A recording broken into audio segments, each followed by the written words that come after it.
Hey y'all, hey, welcome back to my channel. So, I hope you guys are enjoying these notary documents. Let's get into it.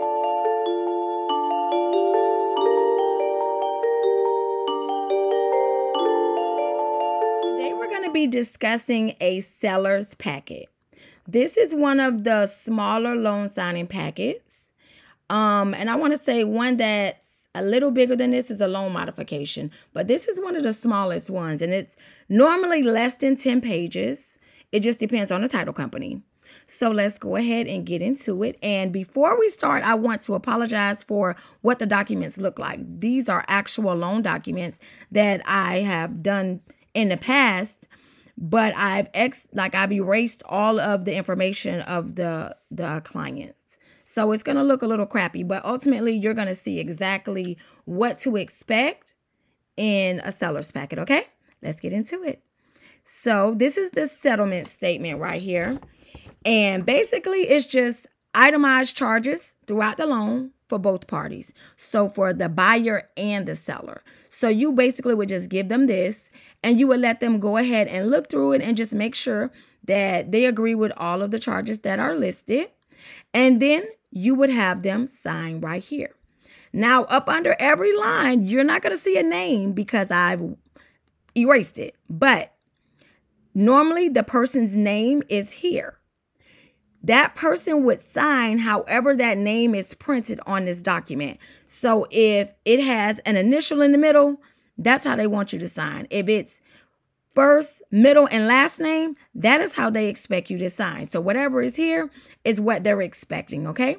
And just make sure you remind them at the beginning that they need to sign consistently throughout the packet. So don't do a scribble in the beginning and then correct cursive at the end. Everything needs to match, okay? So you'll go ahead, have them sign there. You would move on. And then this is the payoff. Let's see. This is the payoff affidavit. And basically, it's just basically saying that if the payoff was the wrong amount, the seller would make up the amount. So that's pretty much what it is. And the person would just agree to it. And they would sign their name there. And you, as the notary, you would come down here and you would notarize it. And if by any chance the state or the county is incorrect, you will draw one line through it, initial at the top, and write the correct word there. So if Duval is the wrong one, I would make one line through it, initial my two initials, and at the top, write Hillsborough, because that's my correct county. So once you notarize this the correct way, you're going to come down here. You're going to decide whether it's physical presence, meaning you're right there and they are right there and you're doing this document together, or if it's online notarization. Most of the time, it's not going to be online notarization. I personally have never done any loan documents online. So you're going to go ahead and select here. And this is very, very easy to forget because it's so small. But once you complete your entire packet, you're not done. You need to go back and check to make sure all of these small things are done on each page. So go ahead and X here. You're going to sign. Up under, you're going to go ahead and print your name because can you read a person's signature? No. So you need to print your name whenever you're notarizing, okay? You're going to come over here. You're going to select here that you don't personally know them. They're providing identification. And then here you're going to write what type of identification that they have provided for you. So in here, you're going to make your stamp and you're going to make sure that every time you have notarial language, a stamp is accompanying it. Okay. Alrighty. And so then we're going to come down further. And this is the closing affidavit. And once again, up here, you see it's the state and the county. If that's not correct, you're going to draw a line, initial, and write the correct thing here. And basically with the closing affidavit, it's just basically the seller swearing that there are no outstanding contracts or liens against the home or the property. So they'll read through this and agree with it and come here to the next page and they would sign, yes, we agree. Here, this is where the date would go. The day that you are actually completing these documents will go here. And you're not going to just let them write the date with 22. You're going to make sure you let them know in the very beginning when you date, You need to date with 2022. You can't wait till the end and tell them, because it's going to be a bunch of 22s. So go ahead and select 2022, and you would notarize your part here: signature, print, physical presence, what type of identification that was provided, and your stamp. Okay, and then you'll get to the next page. And basically, this is just the terms and conditions of the loan itself. And as long as they read through it and they agree with everything, this shouldn't be an issue right here. So you would just go ahead once again to check the state and the county, make sure it's correct. You'll come here. That person would sign here. And once again, the name was here, but I moved it. So the name would be there. The person would sign there. You would come here and you would notarize. You would select physical presence. You would sign. You would print. And you would select, well, you would write what type of identification that was provided. And definitely you would stamp. You would come down to the next one. And this is one of the notices. And there are many notices in these packets. So it might be a notice that you haven't seen. Just go with it. Kind of just skim over it just to see what the gist of it is, to explain it to the person. But this one particularly is the GLBA. And it's basically just saying that financial institutions can't share your information. And this is just letting the person know that signing, you can opt out to certain things.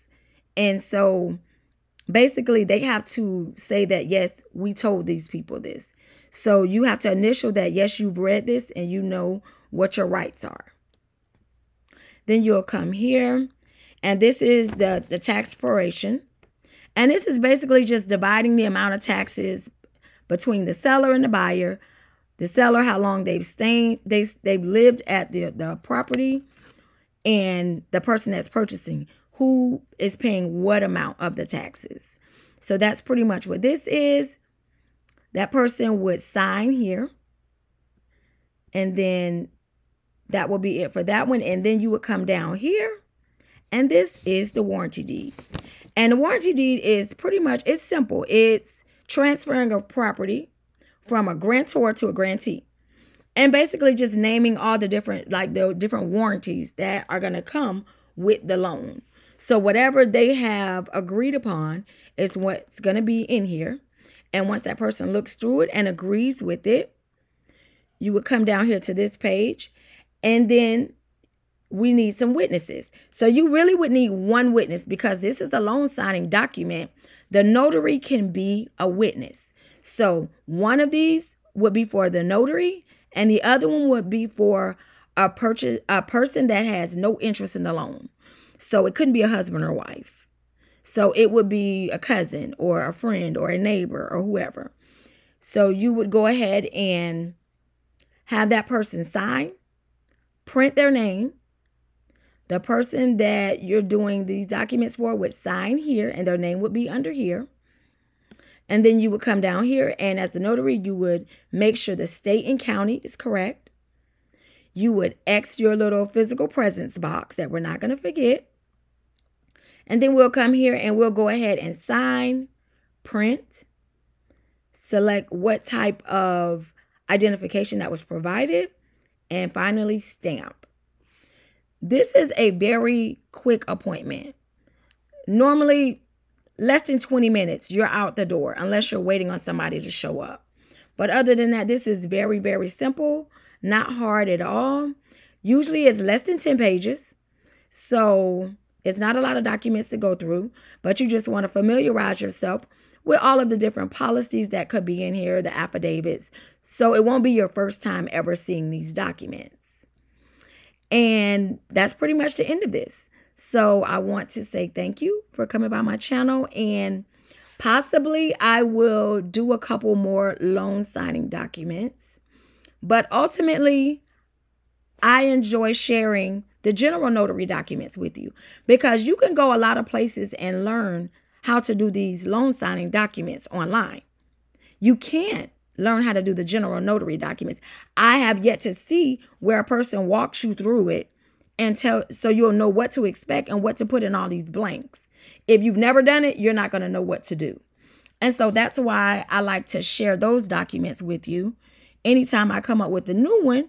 And if you ultimately have any signings that you have coming up and you want me to go over that one, just let me know. Let me know in the comments, and I'll go ahead and get that one up as soon as possible so we can go ahead and go over it so you can feel confident in your appointment. So I want to thank you again, and I hope that you guys have a great rest of your day.